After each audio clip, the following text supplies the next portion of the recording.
DKI Jakarta berhasil masuk dalam jajaran 3 kota terbaik di dunia dalam hal perbaikan sistem transportasi dan mobilitas kota. Predikat membanggakan ini didapat Jakarta dalam ajang Sustainable Transport Award atau STA 2019 yang diselenggarakan di Fortaleza, Brazil. Diselenggarakan sejak tahun 2005, Sustainable Transport Award atau STA menganugerahi kota-kota di dunia yang mengimplementasikan strategi inovatif dalam isu transportasi perkotaan berkelanjutan seperti sistem transportasi massal, fasilitas pejalan kaki dan pesepeda, serta manajemen parkir. Laman Institute for Transportation and Development Policy atau ITDP Indonesia mencatat, selain kenaikan jumlah penumpang Transjakarta yang fantastis, Jakarta juga dinilai berhasil mengintegrasikan sistem BRT dengan layanan mikrobus atau angkot, serta kehadiran sistem metro atau MRT pertama yang memberikan tambahan opsi moda angkutan umum bagi warga Jakarta. Tak tanggung-tanggung, Jakarta mampu mengungguli 12 kota lainnya dari berbagai negara seperti Richmond di Amerika Serikat, San Jose, Costa Rica, Kingston, Kanada, Bogota, Kolombia, dan Pasig, Filipina. Seperti diketahui, Fortaleza, Brazil merupakan kota dengan inovasi transportasi terbaik di dunia di tahun 2019 ini dan ada Darussalam, Tanzania di tahun sebelumnya. Gubernur DKI Jakarta Anies Baswedan bersyukur atas predikat yang berhasil diraih DKI Jakarta. Mantan Menteri Pendidikan dan Kebudayaan ini juga menyampaikan apresiasinya kepada seluruh jajaran pemerintah Provinsi DKI Jakarta dan BUMD serta pihak lain atas usaha dan kerja keras mereka selama ini, aktif membantu secara konstruktif menghadapi masalah transportasi di ibu kota selama ini. Pune di India dan Kigali, Rwanda adalah 2 kota lainnya selain Jakarta yang dilabeli predikat serupa. Nantinya ketiga kota ini akan bersaing untuk mendapatkan anugerah kota dengan inovasi transportasi terbaik di dunia dalam ajang Transport Award STA 2020. Pemberian penghargaan tersebut rencananya akan dihelat di Washington, Amerika Serikat bulan Januari tahun depan.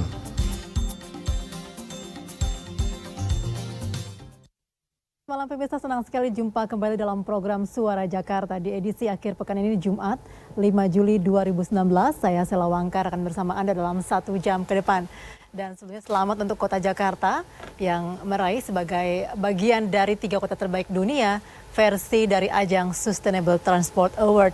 Kita akan membahas mengenai hal ini, bagaimanakah langkah selanjutnya setelah Jakarta mendapatkan predikat ini. Dan apakah masyarakat Jakarta bisa merasakan langsung dari predikat yang telah diberikan di ajang bergengsi dunia ini. Dan kita akan membahasnya bersama dengan 3 narasumber pada malam hari ini. Di samping saya telah ada yang pertama dengan Bapak Sigit Wijatmoko, PLT Kadishub DKI Jakarta. Selamat malam Pak Sigit. Selamat malam Mbak Sela. Terima kasih bersama kami dengan juga Mas Wibi Andrino, anggota terpilih DPRD Jakarta dari fraksi Nasdem. Selamat malam Mas Wibi. Selamat malam Mbak. Ya, terima kasih bersama kami dan tentunya juga bersama dengan pengamat atau kota kita dengan Pak Yayat Supriyatna. Selamat malam Pak Yayat. Selamat malam Mbak. Baik, saya ke Pak Sigit dulu nih sebagai bagian dari pemerintah Provinsi DKI Jakarta. Setelah mendapat bagian sebagai predikat 3 kota terbaik di dunia, tanggapan dari Pak Sigit? Ya, yang pasti ini adalah sebuah hasil dari kerja nyata, kolaborasi semua stakeholder. Jadi kalau kita bicara raihan prestasi ini tentu bukan hanya raihan akan capaian kinerja pemerintah provinsi, tapi ini juga adalah semua stakeholder kolaboratif kita kerjasamakan, baik dengan teman-teman pemerhati transportasi, pengamat transportasi, juga pengguna transportasi umum itu sendiri ya. Artinya ini kerja kolaboratif yang begitu kita mendapatkan sebuah apresiasi dengan levelnya dunia, justru yang menjadi semangat untuk kita adalah bagaimana kita bisa mempertahankan dan mengembangkan untuk kedepannya. Tentu tidak menjadi lebih ringan karena sesungguhnya mempertahankan satu capaian itu akan menjadi lebih menantang dan lebih menjadi tidak hanya dilihat sebagai sebuah beban belaka, tapi harus menjadi sebuah motivasi yang kuat untuk bisa terus mengembangkan. Kemarin kita memang mendapatkan raihan ini karena mampu mengembangkan transportasi terintegrasi. Ya, karena memang kunci keberhasilan pengembangan public transport adalah bagaimana kita mengintegrasikan semua rute dan layanan terhadap semua moda transportasi Tapi yang ada. apakah dari Kadisub sendiri mengetahui sejak kapan penilaian ini mulai dilakukan begitu? Ketika mulai setahun terakhir, 2 tahun terakhir? Iya, ini kan reviewnya adalah setiap tahun ya. Jadi kita ada beberapa tahapan kan dari semua kota, kemudian dipilih 100, kemudian dipilih lagi menjadi beberapa kota untuk kemudian mempresentasikan apa yang sudah diprogram dan dikerjakan gitu. Artinya tidak hanya sebagai sebuah konsep rencana, tapi mereka juga memastikan bahwa rencana ini tereksekusi dan terimplementasikan dengan baik. Kalau disampaikan juga tadi bahwa ini kan didukung dengan sebuah capaian peningkatan jumlah pengguna Transjakarta yang signifikan. Pengguna Transjakarta yang signifikan kita bicara tidak hanya BRT-nya, artinya tidak hanya bis Transjakartanya juga melalui program Jaklingko, angkutan terintegrasi dari mulai bus kecil, bus sedang maupun bus besar, itulah yang bisa meluaskan coverage layanan dan juga meningkatkan total pelanggan per hari dari Transjakarta itu sendiri. Oke, baik, saya pindah ke Mas Wibi dulu. Mas Wibi, sebagai anggota terpilih DPRD DKI Jakarta nih, melihat dari mungkin selama ini sudah melihat bagaimana sistem transportasi di Jakarta. Kira-kira layak nggak sih Jakarta mendapat predikat seperti ini? Yang pertama-tama tentunya kita standing applause dulu dengan pemerintahan yang dipimpin oleh Gubernur tersayang kita, Pak Anies, dan juga selamat untuk Bang Sigit. Bahkan dalam kapasitasnya sebagai PLT saya sudah mampu menghadirkan Jakarta sebagai kota yang berprestasi di mata dunia. Tapi poin-poin ini tentunya kita harus lihat bahwa suatu penghargaan itu lahir berdasarkan individual atau kolektivitas. Nah, di sini kita lihat ada kolektivitas yang luar biasa dari zaman ke zaman, dari pemimpin ke pemimpin, hingga menjadi sesuatu yang sustainable. Ya. Kita berbicara tentang Transjakarta. Bagaimana satu visi pemimpin pada saat itu adalah visi Bang Yos, Dari gubernur sebelumnya ya. Pak Poke, di mana waktu itu terjadi pro kontra. Ketika ruas jalan itu digunakan untuk bis Transjakarta itu banyak masyarakat yang komplain. Kenapa akses kami menggunakan kendaraan pribadi jadi dimakan oleh Transjakarta? Ditutup dengan batu-batu untuk melintasi Transjakarta itu. Begitu juga pada zaman pemimpin setelahnya, yaitu adalah zaman Pak Jokowi, Pak Ahok, dengan visi beliau membangun MRT dan LRT pada saat itu. Nah sekarang bagaimana dengan visi pemimpin kita pada hari ini, Bapak Anies? Yang saya coba baca lewat RPJMD pada saat itu lebih banyak bercerita tentang OKO Trip di awal-awal. Ya. Dan Jaklingko. Ya karena memang apapun yang dibangun kalau tidak terintegrasi ya akan jadi wasted. Ya. Ya. Ini merupakan visi yang menurut saya cukup baik. Tapi sejauh mana hari ini capaian daripada armada-armada dari Jaklingko itu sendiri? Mungkin nanti Bang Sigit juga bisa jawab. Targetnya mungkin ada 2.000 armada, tapi hari ini mungkin baru sekian, ya kan? Baik, Jadi berarti masih banyak PR-nya begitu. Sampai ya, level mana terintegrasinya di situ? Oke. Di sini kan menjadi poin-poin penting. Baik. Dan yang berikutnya juga Mbak, pada saat HUT Jakarta, Pak Anies juga mempunyai visi baru.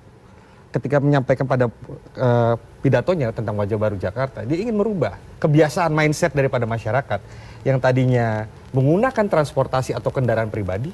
Ayo kita kembali kepada sesuatu yang lebih sehat, yaitu berjalan kaki misalnya contoh seperti itu. Oke, baik. Ya Pak Yat, kita lihat tadi ya ada penghargaan dari STY ini bahwa ada inovasi begitu. Apakah Pak Yat melihat dari awal nih Pak Yat sudah mengamati bagaimana kota Jakarta transportasinya. Apakah ini memang bagian dari sebuah rencana jangka panjang atau memang seperti apa? Ya sebetulnya Jakarta kalau dari rencana itu sudah cukup banyak ya, dari pola transportasi makro, pernah ada perda angkutan umum, transportasinya.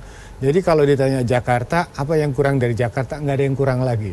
Semua rencana sudah ada, tinggal bagaimana aksinya. Yang kedua, di Jakarta ini kebetulan kan bukan hanya Jakarta, ada Badan Pengelola Transportasi Jabodetabek, ada sinergi di dalamnya. Karena transportasi Jakarta juga harus terintegrasi dengan sistem layanan yang ada di wilayah sekitarnya. Bangkitan perjalanan Jakarta juga dipengaruhi oleh bangkitan perjalanan dari luar Jakarta. Nah, kalau saya mengamati ada 3 hal yang sebetulnya menjadi kata kunci mengapa ada apresiasi penghargaan yang diberikan. Yang pertama harus ada kata integrasi. Sebaik apapun pola moda yang dikembangkan, kalau nggak ada simpul integrasi, baik pada simpul perpindahan antar moda, tidak ada integrasi dari sistem pentarifan, itu agak sulit karena orang harus berpindah 2-3 kali, itu juga repot dari sisi waktu dan perjalanan. Yang kedua, struktur yang sangat berpengaruh adalah tarif. Apalah artinya MRT yang besar itu kalau tarifnya tidak terjangkau. Jadi skenario tarif adalah bagian skenario yang tidak terpisahkan mendorong orang untuk mau berpindah ke angkutan umum. Nah, ada faktor yang terakhir yaitu pelayanan. Pelayanan sekarang ini bahwa kinerja Transjakarta, kinerja MRT Jakarta juga bersinergi dengan kinerja angkutan kereta api komuter lain. Kita ketahui dalam beberapa tahun terakhir ini, angkutan komuter lain itu sudah hampir di atas 1 juta lebih. Bahkan di Bogor itu satu hari sudah 200.000 orang. Bayangkan, kalau angkutan kereta api komuter lain itu meningkat jumlahnya, kemudian dia melihat masyarakat ada MRT di depannya, dia pasti akan berpikir, wah ini sebuah keberuntungan, karena kemudahan itu membuat mereka tertarik untuk berpindah dan tidak perlu untuk menggunakan kendaraan pribadi. Jadi ada kata kunci tadi, integrasi. Tanpa integrasi rasanya sulit. Jaklingko pun kalau tidak terintegrasi sistem tarif maupun sistem layanan sulit. Kedua, dari sistem tarifnya. Tarif ini juga bagian dari skenario daya beli. Kalau tarifnya terlalu mahal, orang Jakarta kan udah cukup berat ya, biaya transportasinya udah cukup gede. Nah, tarif yang terjangkau, bukan tarif murah ya, tarif yang terjangkau yang bisa dibeli oleh masyarakat itu akan. Baru yang terakhir tuh sistem pelayanannya. Tanpa ketiga faktor ini, apresiasi yang diberikan itu pasti tidak akan didukung oleh masyarakat karena masyarakat yang menggunakan. Iya, integrasi dan tarif dan juga layanan nanti kita akan bahas di segmen berikutnya. Kita akan tanyakan bagaimana tanggapan dari dari pihak Disub DKI Jakarta. Kami akan kembali bersama Anda pemirsa setelah pesan-pesan berikut ini.